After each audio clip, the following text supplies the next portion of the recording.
el Centro Apostólico Altar de Jehová de Eclesía presenta lo mejor del trigo.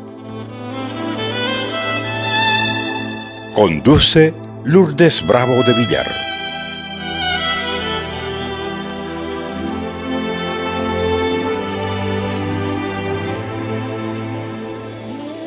Segunda de Corintios capítulo 4 verso 6 dice: porque el mismo Dios que mandó que la luz brotara, surgiera de la oscuridad, es el que ha hecho brotar, nacer, emerger su luz en nuestros corazones, para que podamos, para que logremos, para que consigamos iluminar a otros, dándoles a conocer la gloria de Dios que brilla, que resplandece, que relumbra.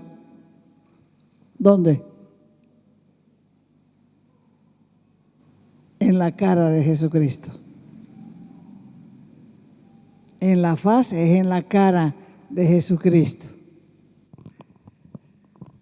Dios es luz, dice primera de Juan 1:5, y en Él no hay tinieblas. Ese es el mensaje que Él nos enseñó. Ese es el mensaje que anunciamos a cada uno de ustedes, que Dios es luz y que en Él no hay ninguna oscuridad.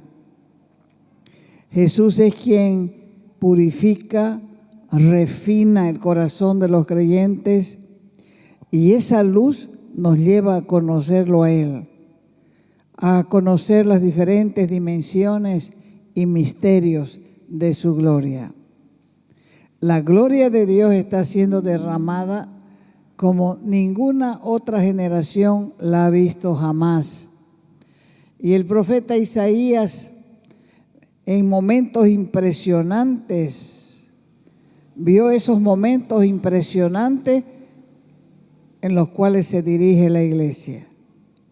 Y ahí es donde está ese texto de Isaías 60, del verso 1 adelante, donde nos llama a levantarnos y resplandecer.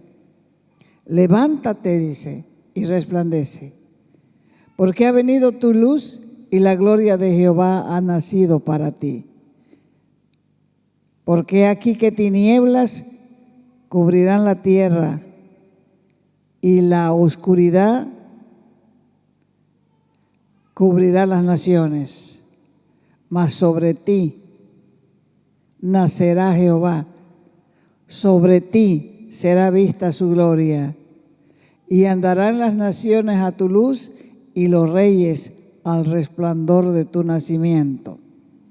Cuando la Escritura dice levántate y resplandece, parecen palabras dirigidas a una persona que está caída, que está sentada o que está oprimida. Parecen palabras dirigidas a una persona que tampoco está alumbrando, o a una persona que ya no tiene nada que dar. Y es porque Dios lo llama a las cosas que no son como si fuesen. El Dios que hace de la nada todo, el Dios de los imposibles, fue quien dijo que de las tinieblas nace la luz. Fue el mismo que dijo sea la luz, y la luz fue hecha.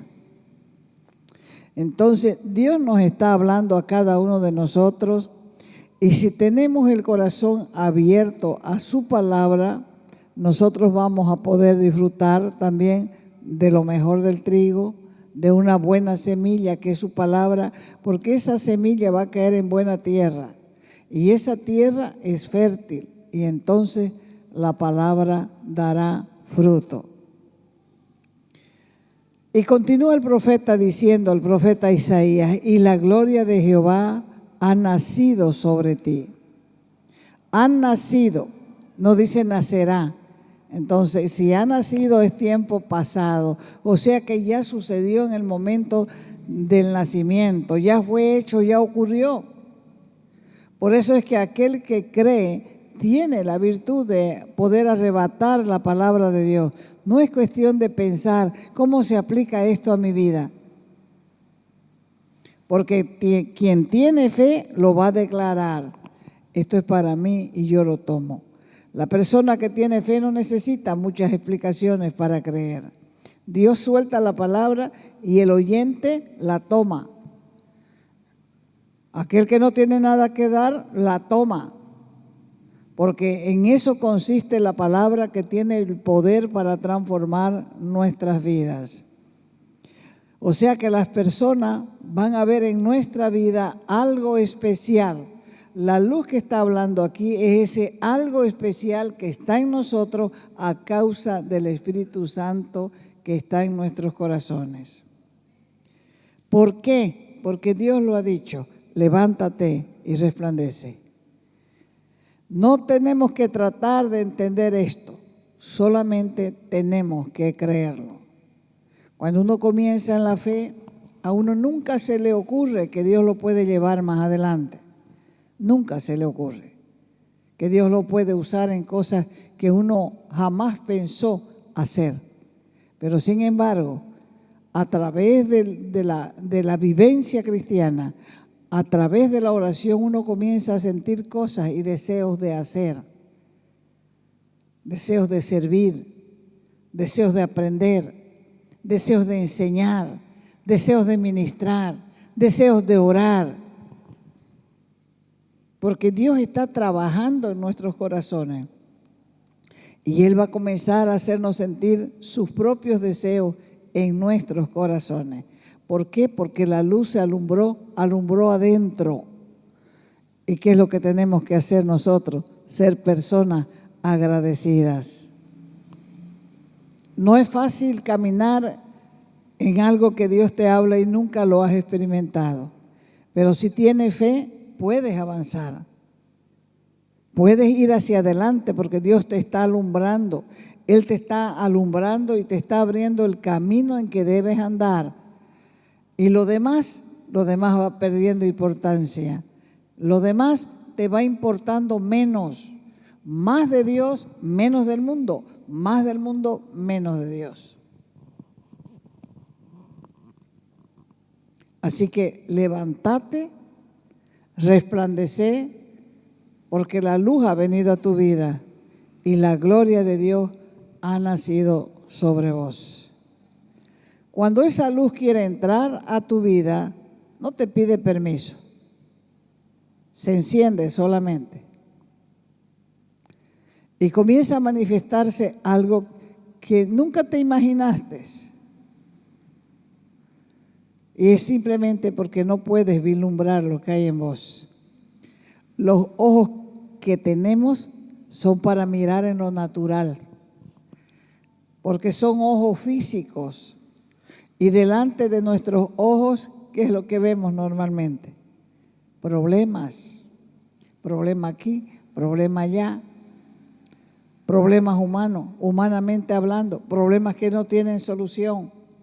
Pero Dios es luz y puede alumbrar inclusive nuestros ojos espirituales para que aprendamos a caminar con los ojos de la fe.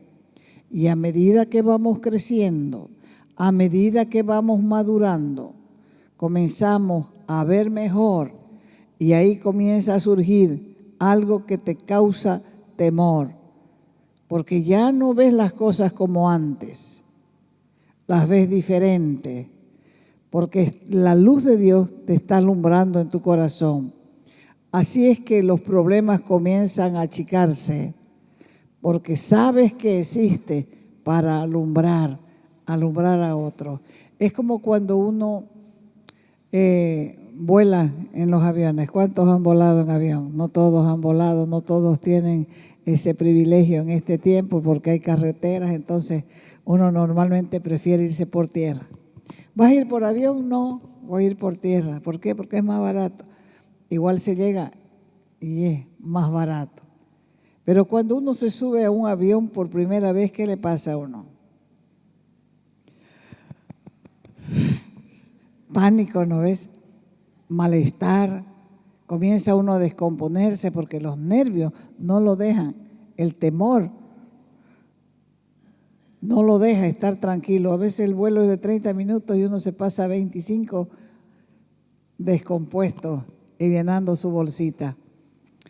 Pero cuando ya uno ha volado muchas veces y pierde el temor de volar, uno se da cuenta que a medida que va elevando el avión, las casas se van empequeñeciendo, ¿no es cierto?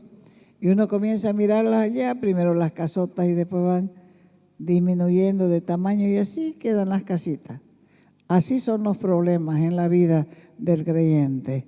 Cuando uno empieza la fe, las cosas las ve grandes, las ve terribles, las ve que no tienen solución, pero a medida que con nosotros comenzamos a crecer en fe y elevarnos a la presencia de Dios, las cosas comienzan a verse pequeñas y después no hay nada que te conmueva porque sabes que Dios tiene poder para hacer las cosas nuevas.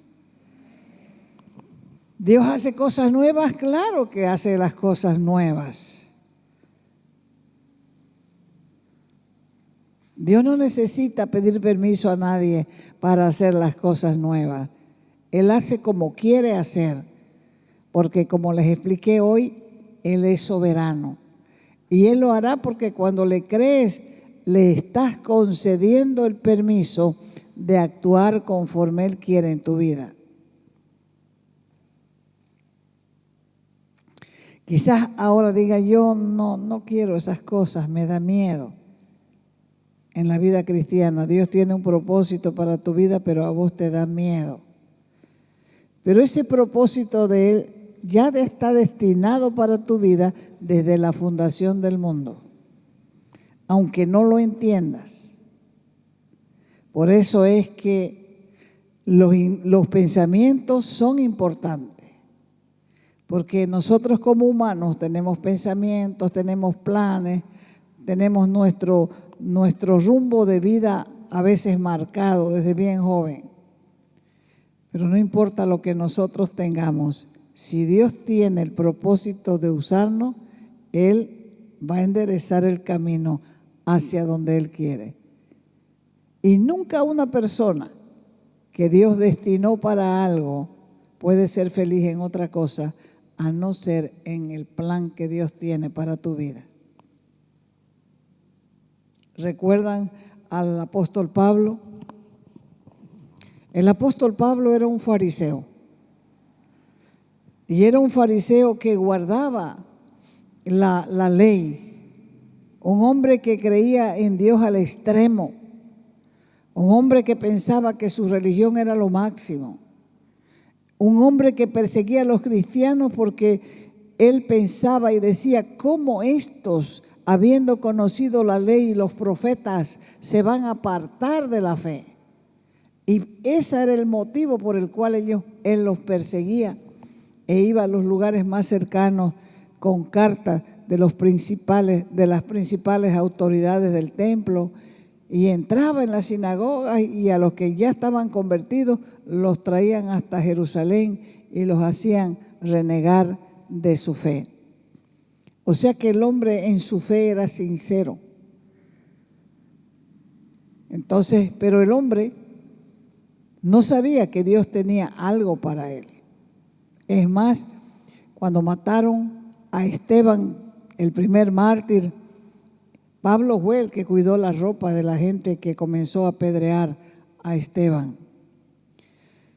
Y eso que Esteban se cayó cuando estaba siendo apedreado y cuando ya iba a morir, dijo, en tus manos entrego mi espíritu, Señor, veo el cielo abierto y todas esas cosas. Y eso le tocó a él. Pero sin embargo no fue suficiente para que él tuviera un cambio. Pero Dios sabía que Pablo lo amaba. Y por esa causa, aquella vez que él fue a los principales sacerdotes, pidió cartas para ir a Damasco a recoger lo mismo, cristianos, nuevos cristianos, para traerlos a Jerusalén, fue que Dios se le presentó en el camino a Damasco. Ya iban a llegar a Damasco. En Damasco habían sinagogas también. Y él estaba más que dispuesto a llegar hasta allá para traerlos a Jerusalén y que ellos renieguen de su fe. Cuando de repente, dice, todo pasó de repente. Y lo último que vemos es a Pablo en el piso y escuchando una voz en su interior que decía: Pablo, Pablo, ¿por qué me persigues? ¿Y a quiénes perseguía Pablo? A los creyentes, a los cristianos, a los seguidores de Cristo, a los del camino, como se los llamaba. Así que así fue que Pablo tuvo un encuentro con Jesús, pero él no se mezquinó. Dijo: ¿quién eres, Señor? Porque él le habló de tal manera, con una palabra diminutiva, con que llamaban a Pablo los más cercanos. En la Escritura dice: Pablo, Pablo, ¿por qué me persigue? Pero él habló con una palabra, un apodo, podemos decir, con que llamaban a Pablo los más cercanos. Por eso es que él contestó y dijo: ¿quién eres, Señor? Y la voz le dijo: yo soy Jesús, a quien tú persigues. Y entonces le dijo: entra a Damasco y después se te va a decir lo que tienes que hacer. Y cuando Pablo se levantó, estaba completamente ciego.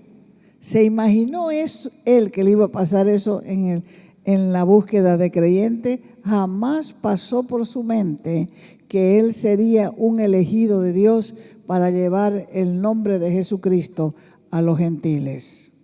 O sea que cuando Dios se le hizo luz a este hombre, él no se mezquinó porque creía en Dios, sino que más bien se puso a órdenes de Dios. Y él entró a la ciudad de Damasco, pero ya estaba completamente ciego. Dice que ahí 3 días él estuvo en ayuno, 3 días con sus noches estuvo en ayuno, orando y ciego.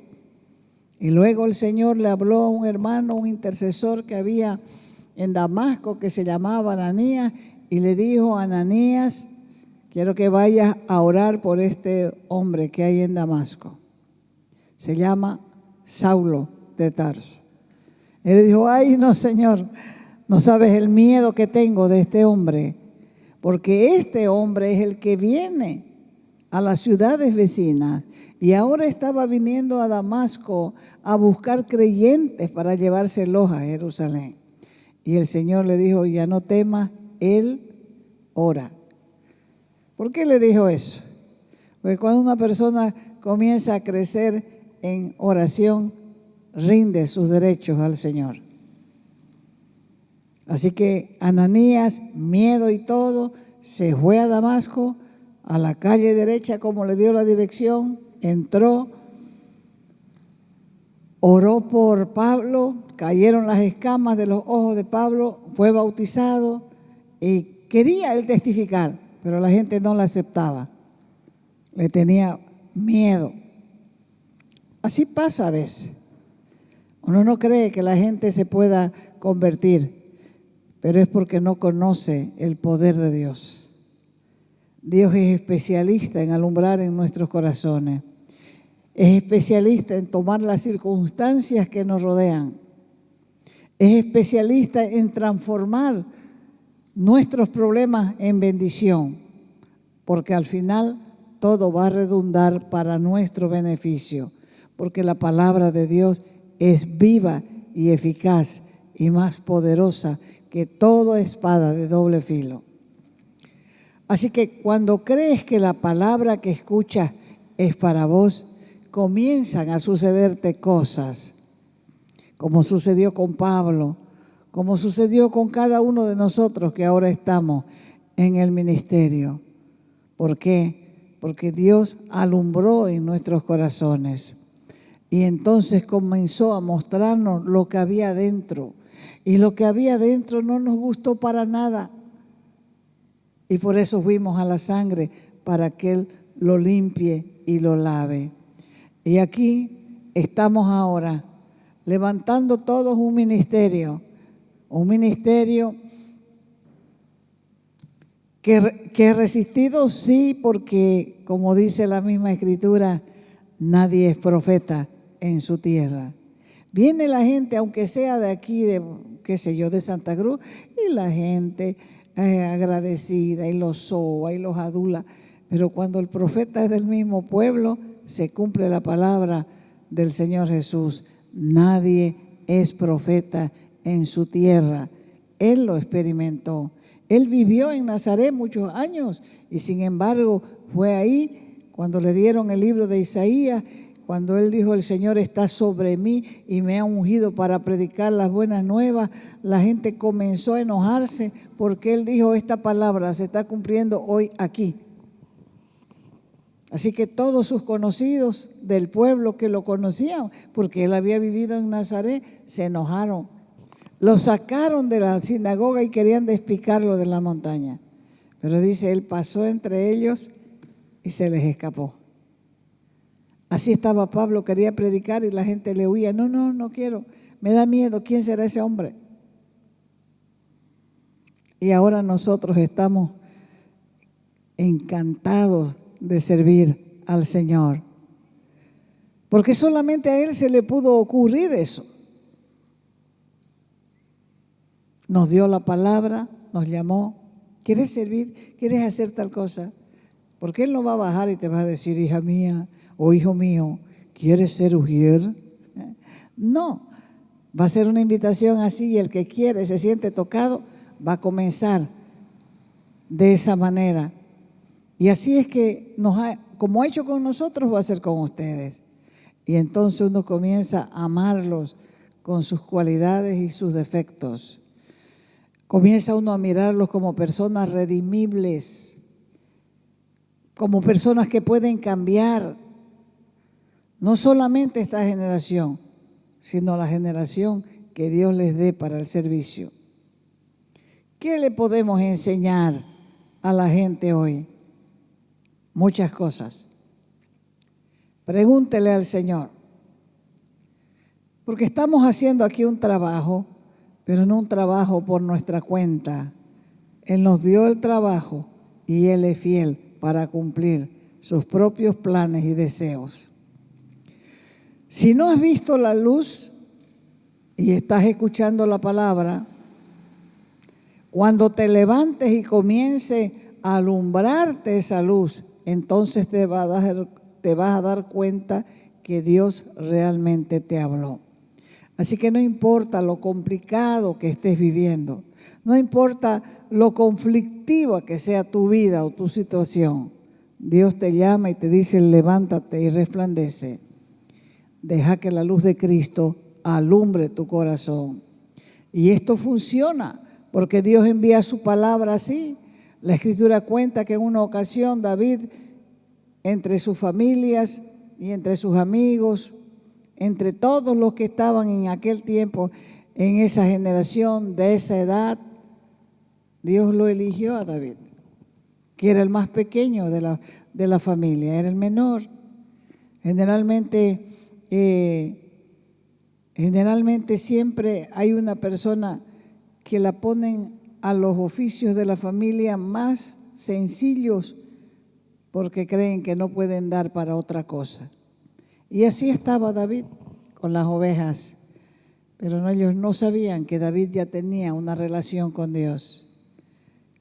David le cantaba salmos a Dios, oraba, se pasaba las noches en vigilia y solamente Dios lo sabía.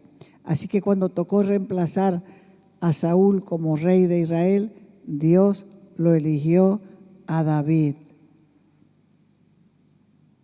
Llegó el profeta Samuel a la casa de Isaí, que era el padre de David, y habían unos hombres simpáticos, altos, fornidos, y comenzaron a salir y comenzó a mirar el profeta Samuel y decía: parece que es este. Y le decía el Señor: no, parece que es este otro. Y el Señor le decía, no. Hasta que llegó un momento que le dice, yo no soy como el hombre. No estoy mirando como mira la gente. Yo miro diferente. No es ninguno de estos. Entonces Samuel le dice a su padre, ¿no tenés otro hijo? Porque estos que están aquí no son. Ah, dice el padre, dice, tengo uno, el que cuida las ovejas. Manda a llamarlo porque no vamos a comer hasta que llegue. Ese era el elegido. A veces nosotros miramos a las personas y dicen, ¿será capaz este de hacer tal cosa? ¿Será capaz este de hacer? Porque estamos mirando humanamente, pero Dios no mira como mira el hombre. Por eso es que Dios hace una separación y Él comienza a formar las personas. Comienza a formar a las personas. ¿Por qué? Porque Él las va a usar a su tiempo.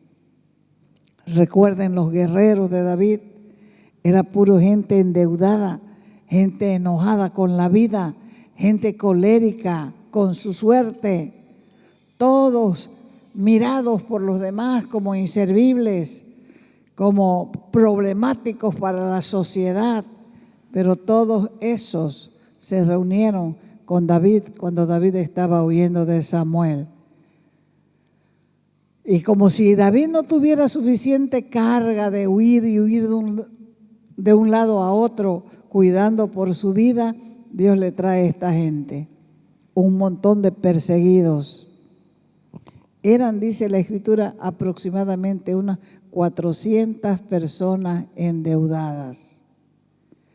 Personas endeudadas son personas amargadas. Personas endeudadas son personas afligidas. Pero de ahí, de ese grupo, de gente enojada con su vida, de gente amargada, de gente afligida, Dios sacó un ejército conquistador. Los preparó de tal manera que no perdieron una batalla nunca. Eran diestros con las dos manos, con la derecha, con la izquierda. No le erraban a un pelo, dice. Así que no importa lo que estás viviendo, no importa lo que estás creyendo, porque Dios puede alumbrar tu interior, puede marcar la diferencia. Dios puede hacerte un guerrero, de un guerrero amargado, de un guerrero afligido, de un guerrero endeudado, a un hombre sin mayor deseo que llevar adelante la obra del Señor a través de la oración de guerra. Muchas preguntas vienen a nuestra mente, como sé decir, bueno, ¿qué estoy haciendo? ¿Por qué estoy aquí? ¿Me equivoqué? ¿Qué está pasando conmigo? Son preguntas que nos hacen a veces tambalear. Nos sentimos turbados porque la incertidumbre siempre va a estar presente. ¿Qué hago, Dios mío? ¿Qué hago? Pero la orden ya fue dada. Levántate y resplandece. El conocimiento de su gloria se alcanza a través de la experiencia, pero la experiencia tiene que ser viva y tiene que ser real. Entonces, si la experiencia es viva y real, vas a ser transformado. Y en la medida que Dios te va revelando tu cristianismo se va afirmando. Y los demás van a seguir mirando porque la luz ha resplandecido en tu vida. En una relación se comparte con sinceridad las intimidades del corazón. Por eso es que el apóstol Pablo oraba pidiendo que Dios se nos revele. Porque si Dios se nos revela, va a haber luz en nosotros. Y a medida de los niveles de revelación que Él haga en nosotros, nos va a motivar de una manera correcta. Porque el mensaje de la cruz va a penetrar en nuestro corazón. El mensaje de la cruz nos va a empujar a un nivel mayor de revelación. El mensaje de la cruz va a abrir los misterios para nosotros. Porque el que no entiende la muerte de Cristo no entiende la dimensión de la verdad. Te invitamos a nuestras conferencias los días viernes y sábados a las 20 horas y los domingos a las 10 de la mañana y a las 20 horas. Calle Nicolás Suárez, esquina Félix Pinto.